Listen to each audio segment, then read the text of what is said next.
ಭಾರತ ಮತ್ತು ಬ್ರಿಟನ್ ದೇಶಗಳ ನಡುವಣ ಮುಕ್ತ ವ್ಯಾಪಾರ ಸಂಬಂಧದ ದ್ವಿಪಕ್ಷೀಯ ಒಪ್ಪಂದಕ್ಕೆ ಪ್ರಧಾನಿಗಳಾದ ಮೋದಿ ಹಾಗೂ ಸ್ಟಾರ್ಮರ್ ಅವರುಗಳು ಲಂಡನ್ನಲ್ಲಿ ಸಹಿ ಮಾಡಿದರು.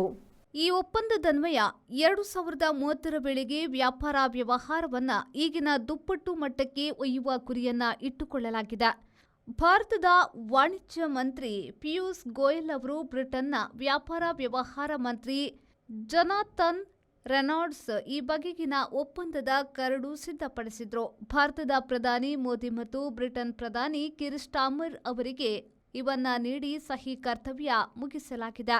ಭಾರತೀಯ ಕೃಷಿಕರು ಈ ಒಪ್ಪಂದದಿಂದ ಸುಸ್ಥಿರ ಅಭಿವೃದ್ಧಿ ಕಾಣುವರು ಮತ್ತು ಹೆಚ್ಚಿನ ಲಾಭ ಗಳಿಸುವರು ಎಂದು ನಿರೀಕ್ಷಿಸಲಾಗಿದೆ. ಕೃಷಿ ಉತ್ಪನ್ನಗಳನ್ನು ಬ್ರಿಟನ್ ಮತ್ತು ಬ್ರಿಟನ್ ಮೂಲಕ ಯುರೋಪಿನ ದೇಶಗಳಿಗೆ ರಫ್ತು ಮಾಡಲು ಒಪ್ಪಂದದಲ್ಲಿ ಒತ್ತು ನೀಡಲಾಗಿದೆ. ಬ್ರಿಟನ್ನಿಂದ ಆಮದು ಮಾಡಿಕೊಳ್ಳುವ ಕೃಷಿ ಸರಕು ಸುಂಕ ಮುಕ್ತವಾಗಿರುತ್ತದೆ. ಕಡಲು, ಕೃಷಿ ಮೀನು ರಫ್ತು, ಫಿಶ್ ಮಿಲ್ ರಫ್ತು ಮೊದಲಾದವುದಕ್ಕೂ ಈ ಒಪ್ಪಂದದಲ್ಲಿ ಒತ್ತು ನೀಡಲಾಗಿದೆ.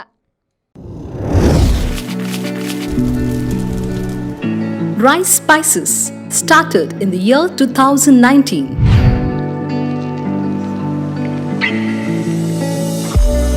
Today we have crossed 45 plus products.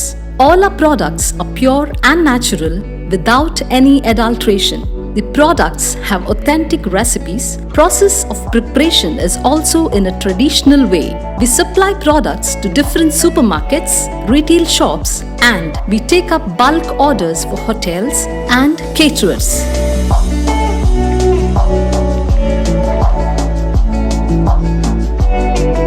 We have an experiential store at Rice Spices, Chilimbi, opposite Reliance Mart, Mangaluru. Contact 96065 93921.